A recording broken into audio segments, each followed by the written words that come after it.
CHNN 401 એટલે કે pure inorganic કેમિસ્ટ્રીનું પહેલું પેપર, જેના MCQsનો આજે પાર્ટ 8 પ્રસ્તુત કરતાં હું ખૂબ આનંદની લાગણી અનુભવું છું મિત્રો.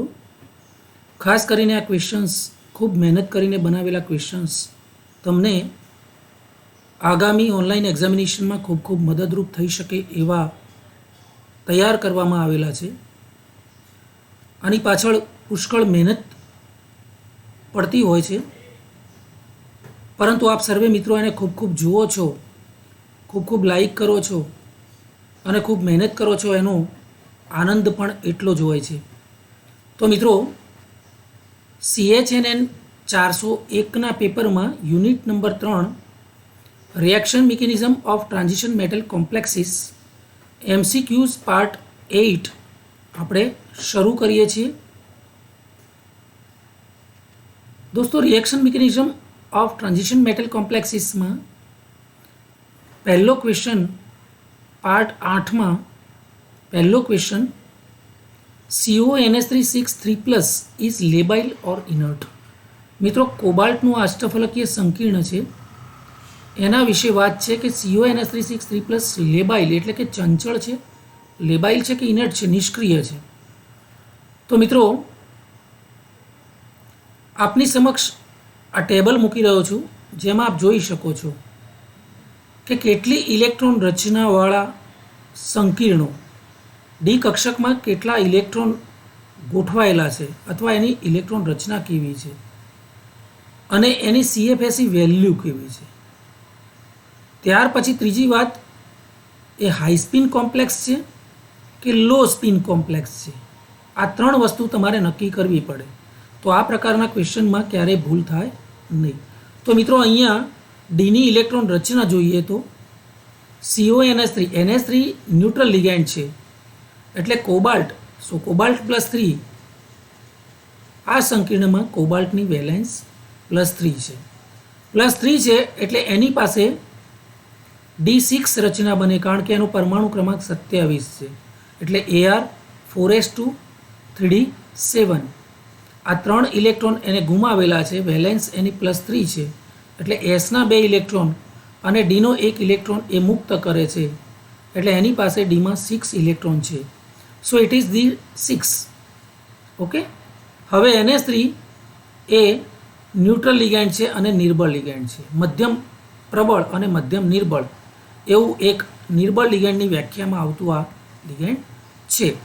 તો અહીંયા જોઈ શકો છો મિત્રો, નિર્બળ લિગેન્ડ હોય તો કોમ્પ્લેક્સ કમ્પાઉન્ડમાં ઇલેક્ટ્રોનો, કારણ કે T2G અને EGનું વિભાજન ઓછા પ્રમાણમાં કરશે, ઓછા પ્રમાણમાં કરશે એટલે એવું સંકીર્ણ આપણને હાઈ સ્પિન કોમ્પ્લેક્સમાં મળે.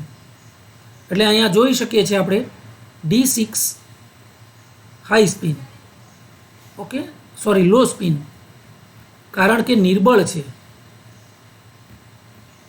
આ કોબાલ્ટ +3 એટલે 4s2ના 2 ઇલેક્ટ્રોન અને ડીનો 1 ઇલેક્ટ્રોન, કુલ 3 ઇલેક્ટ્રોન એને ગુમાવેલા છે, એટલે કોબાલ્ટ પાસે D6 અહીંયા લો સ્પિન પણ છે અને હાઈ સ્પિન પણ છે. ઓકે. તો હવે લો સ્પિન કોમ્પ્લેક્સ એટલે જેમાં પ્રબળ લિગેન્ડ હોય એવું, સોરી નિર્બળ લિગેન્ડ હોય એવું, અને હાઈ સ્પિન એટલે સાયનાઇડ જેવું પ્રબળ લિગેન્ડ ધરાવતું હોય એવું.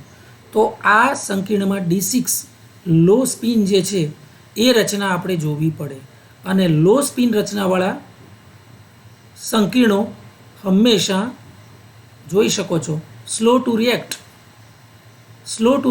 રિએક્શન કરવા માટે ખૂબ ધીમા છે, એનો મતલબ એ ઇનર્ટની વ્યાખ્યામાં આવે છે.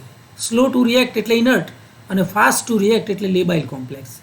તો આ નિર્બળ લિગેન્ડ હોવાથી લો સ્પિન રચના બને છે, એટલે સંકીર્ણ ઇનર્ટ, એટલે કરેક્ટ આન્સર છે આન્સર A, ઇનર્ટ કોમ્પ્લેક્સ. મિત્રો, ત્યાર પછી ક્વેશ્ચન નંબર 2,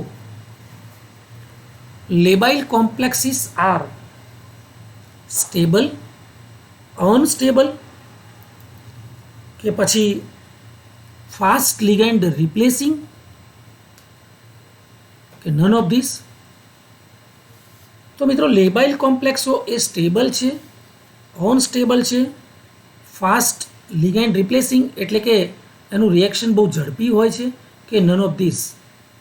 તો એમાં પણ હિન્ટ આપી દઉં કે લેબાઇલ કોમ્પ્લેક્સ. તો અહીંયા બધા લેબાઇલ કોમ્પ્લેક્સ તમે જોશો આ આખા ટેબલમાં, તો લેબાઇલ કોમ્પ્લેક્સ જે છે એ ફાસ્ટ ટુ રિએક્ટ એટલે ફાસ્ટ લિગેન્ડ રિપ્લેસિંગ અહીંયા કરે છે. સ્ટેબલ તો છે જ, પણ ફાસ્ટ લિગેન્ડ રિપ્લેસિંગ કરે છે એટલે ફાસ્ટ ટુ રિએક્ટ હોવાથી correct option is option C, fast ligand replacing. ત્યાર પછી question number 3, with the decrease in the delta O that is CFSE crystal field stabilization energy છે. તો decrease in the delta O માં ઘટાડાની સાથે activation energy will increase, decrease, no change કે none of these? તો મિત્રો correct answer છે answer બી, decrease થાય છે. એટલે કે CFSE ડેલ્ટા ઓના ઘટાડા સાથે એક્ટિવેશન એનર્જીમાં ઘટાડો થાય છે. Okay. Question number 4, crystal field splitting D કક્ષકોનું વિભાજન plays no role in case of D0, D5, D10 કે ઓલ?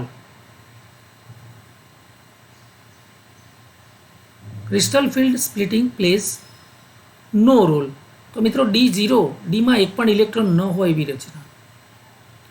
D5, ડી કક્ષકો અર્ધપૂર્ણ ભરાયેલી હોય એવા સમયે. અને D10, સંપૂર્ણ ઇલેક્ટ્રોનોથી ભરાયેલી ડી કક્ષક. આ ત્રણેય પરિસ્થિતિ એવી છે કે જે પરિસ્થિતિમાં CFSE એટલે કે ક્રિસ્ટલ ફિલ્ડ સ્પ્લિટિંગ અને સ્ફટિક ક્ષેત્ર સ્થિરીકરણ એનર્જી ડેલ્ટાઓનું મૂલ્ય 0 થઈ જાય છે. એટલે આમાં જોઈ શકીએ છીએ આપણે, તો અહીંયા ફોર એક્ઝામ્પલ D0માં તો એક પણ ઇલેક્ટ્રોન છે જ નહીં, એટલે સ્વાભાવિકપણે CFSE 0 જ બને. ત્યાર પછી D5, તો D5માં મિત્રો જોઈ શકો છો અહીંયા D5 રચના છે, તો D5 રચનામાં પણ CFSE નું મૂલ્ય 0 જેટલું મળે છે. It is 0 in case of D5. Also it is 0 in case of D10. તો આવી D10 રચના હોય ઝિંક જેવા કોમ્પ્લેક્સમાં, ત્યારે પણ CFSE નું મૂલ્ય 0 મળે છે. એનો મતલબ 3 કેસ સાચા હોવાથી correct option is D, all. Okay. ત્યાર પછી question number 5, the order of the inertness. Inert એટલે નિષ્ક્રિયતા. The order of the inertness of low spin complexes. મિત્રો લો સ્પિન એટલે જેની સ્પિન બહુ ઓછી હોય. સ્પિન ઓછી ક્યારે હોય? જ્યારે T2G અને EG વચ્ચેનો તફાવત બહુ જ વધુ હોય ત્યારે સ્વાભાવિકપણે જ ઇલેક્ટ્રોન T2G કક્ષકોમાં યુગ્મિત થવા પ્રયત્ન કરશે. એટલે ઇલેક્ટ્રોનનું યુગ્મીકરણ જેટલું વધુ હોય પ્રબળ સંકીર્ણોના કિસ્સામાં, એટલી એની સ્પિન, કોમ્પ્લેક્સની સ્પિન ઓછી હોય. So they are called low spin complexes. એને ગુજરાતીમાં લઘુ સ્પિન સંકીર્ણો પણ કહેવાય છે. તો આવા લઘુ સ્પિન સંકીર્ણો, લો સ્પિન કોમ્પ્લેક્સિસ જે છે એની નિષ્ક્રિયતાનો ઓર્ડર કયો છે? The order of the inertness of low complexes. તો સૌથી વધુ નિષ્ક્રિય D6, D3, D4 અને સૌથી ઓછું નિષ્ક્રિય D5. આ સી કે ડી? તો આમાંથી કયો ઓપ્શન સાચો છે મિત્રો? તો આપણે થોડીક હિન્ટ લઈ લઈએ. ફોર એક્ઝામ્પલ અહીંયા લો સ્પિન એટલે કે પ્રબળ લિગેન્ડ ધરાવતા પ્રબળ સંકીર્ણોમાં સ્વાભાવિકપણે જ આ ડેલ્ટા ઓ લાર્જ છે, T2G અને EG વચ્ચેનો તફાવત. તો અહીંયા ઇલેક્ટ્રોન EGમાં જવાનો પ્રયત્ન નથી કરતા, શક્ય હોય ત્યાં સુધી અહીંયા યુગ્મિત થવાનો પ્રયત્ન કરે છે. એટલે કોમ્પ્લેક્સ લો સ્પિન બને છે, લઘુ સ્પિન. તો આવા લઘુ સ્પિન કોમ્પ્લેક્સ અથવા એને સ્પિન યુગ્મિત સંકીર્ણો તરીકે પણ ઓળખવામાં આવે છે. તો આવા કિસ્સામાં ઇનર્ટનેસ એટલે નિષ્ક્રિયતા સૌથી વધુ કોની છે?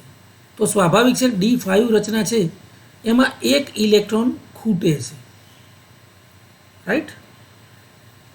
એક ઇલેક્ટ્રોન ખૂટતો હોય તો એ કક્ષક પૂર્ણ કરવા માટે બીજા પાસેથી ઇલેક્ટ્રોન સ્વીકારવાની વૃત્તિ રાખે, એટલે એની નિષ્ક્રિયતા સૌથી ઓછી છે. જુઓ, એનો મતલબ નિષ્ક્રિયતા સૌથી ઓછી પણ સક્રિયતા સૌથી વધુ, એટલે રેટ ઓફ રિએક્શન જેને રિએક્ટિવિટી કહેવાય એ સૌથી વધુ હશે, એટલે નિષ્ક્રિયતા સૌથી ઓછી અહીંયા આ ફિગર દ્વારા આપણે જોઈ શકીએ છીએ.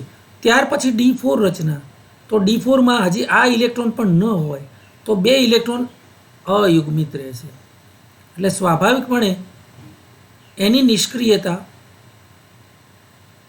નિષ્ક્રિયતા D5 કરતાં થોડીક વધુ થશે, રાઈટ. ત્યાર પછી D3માં મિત્રો 3 ઇલેક્ટ્રોન 1 1 1 એટલે સિમેટ્રિકલ સ્ટ્રક્ચર બને છે, એટલે ત્રણેય ઇલેક્ટ્રોન સ્વાભાવિકપણે જ આ બંને કરતાં વધુ નિષ્ક્રિય હોય, એટલે D3 વધુ નિષ્ક્રિય. અને D6 એટલે અહીંયા પણ 6 ઇલેક્ટ્રોન 1 2 3 4 અને 5 અને છઠ્ઠો ઇલેક્ટ્રોન અહીંયા. પરંતુ અહીંયા લો સ્પિન કોમ્પ્લેક્સ છે, એટલે 3 અહીંયા યુગ્મો હશે, અને જ્યારે 3 T2Gમાં ઇલેક્ટ્રોન યુગ્મ હશે D6ના કિસ્સામાં અને લો સ્પિનના કિસ્સામાં, ત્યારે એ પ્રક્રિયા કરવાની વૃત્તિ ધરાવતું નથી, એટલે સૌથી વધુ નિષ્ક્રિય છે.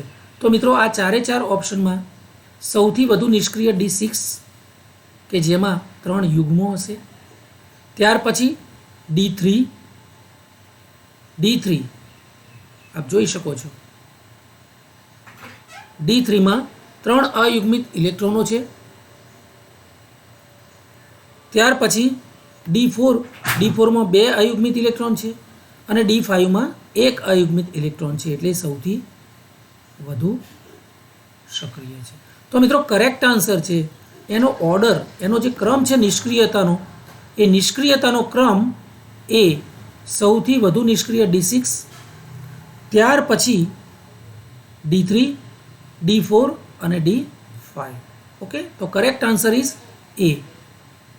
ત્યાર પછી question number 6, the order of lability of low spin complex. Lability મિત્રો ચંચળતા, તો પ્રક્રિયા કરવાની ત્વરિતતા કોની વધુ છે? તો D5 સૌથી ઓછો નિષ્ક્રિય હતો, તો એની એક્ટિવિટી સૌથી વધુ છે પ્રક્રિયા કરવાની, એટલે સૌથી વધુ ચંચળ છે.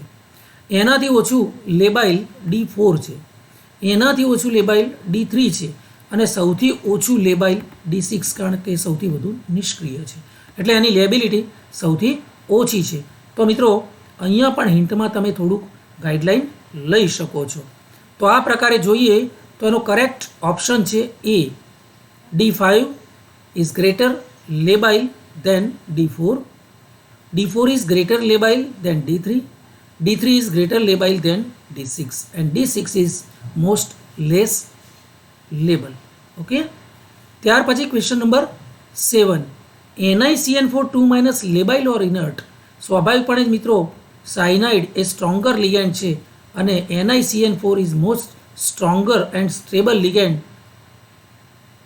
સ્વાભાવિકપણે જ નિકલના દરેક કોમ્પ્લેક્સિસમાં સૌથી વધુ સ્ટ્રોંગર જો કોઈ કોમ્પ્લેક્સ હોય તો એ NiCN4 છે, એટલે મોસ્ટ લેબાઇલ, કારણ કે 1 મિનિટ કરતાં ઓછા સમયમાં અને 25° સેન્ટીગ્રેડ તાપમાને એ પ્રક્રિયા કરી શકે છે, એટલે NiCN4 2- is most labile complex. Answer is B. Then question number 8, Bronsted acidity of NH3 is then H2. દોસ્તો અહીંયા NH3 અને H2O આ બંનેમાં કોણ વધુ એસિડ છે અને કોણ વધુ બેઝ છે, એના ઉપરથી આ મલ્ટિપલ ચોઇસ ક્વેશ્ચન છે. Acidity of NH3 is more than H2O, equal to H2O, less than H2O, કે none of these. તો મિત્રો બ્રોન્સ્ટેડ અને લોરીનો આ સિદ્ધાંત આપ સમક્ષ અહીંયા જોઈ શકો છો આપ NH3 અને H2 વચ્ચેની પ્રક્રિયામાં NH3 બેઝ તરીકે વર્તે છે અને H2O એસિડ તરીકે વર્તે છે. સ્વાભાવિકપણે જ H2માંથી H પ્લસ રિલીઝ થઈ અને NH4 પ્લસ બને છે. So NH4 plus is conjugate acid of NH3. NH3નો કોન્જ્યુગેટ એસિડ બને છે, જ્યારે H2O એસિડ છે એટલે એનો કોન્જ્યુગેટ બેઝ બને છે OH માઇનસ. ઓકે, તો H2O એસિડિક છે અને NH3 બેઝિક છે. ઓકે, ત્યાર પછી બીજી હિન્ટ છે કે એનો હાયર pKa આપ જોઈ શકો છો. NH3 જે છે એમાંથી NH2 માઇનસ, સો H પ્લસ રિમૂવ કરવાની કેપેસિટી pKa 37 છે, એટલે એ સ્ટ્રોંગર બેઝ છે. આપ જોઈ શકો છો સ્ટ્રોંગર બેઝ. અને H2Oમાંથી આપ જોઈ શકો છો pKa 14 OH માઇનસ. ઓકે, તો આ પ્રકારે આપ જોઈ શકો છો NH2 કેમ બેઝ તરીકે વર્તે છે. NH2 માઇનસ એ સ્ટ્રોંગ લુઇસ બેઝ છે. ઓકે, અને H2O જેનો pKa 14 જેટલો છે, OHમાંથી H2 અને H2Oમાંથી OH માઇનસ.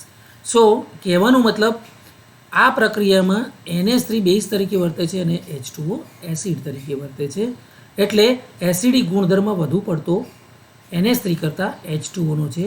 એટલે NH3 ઇઝ લેસ દેન.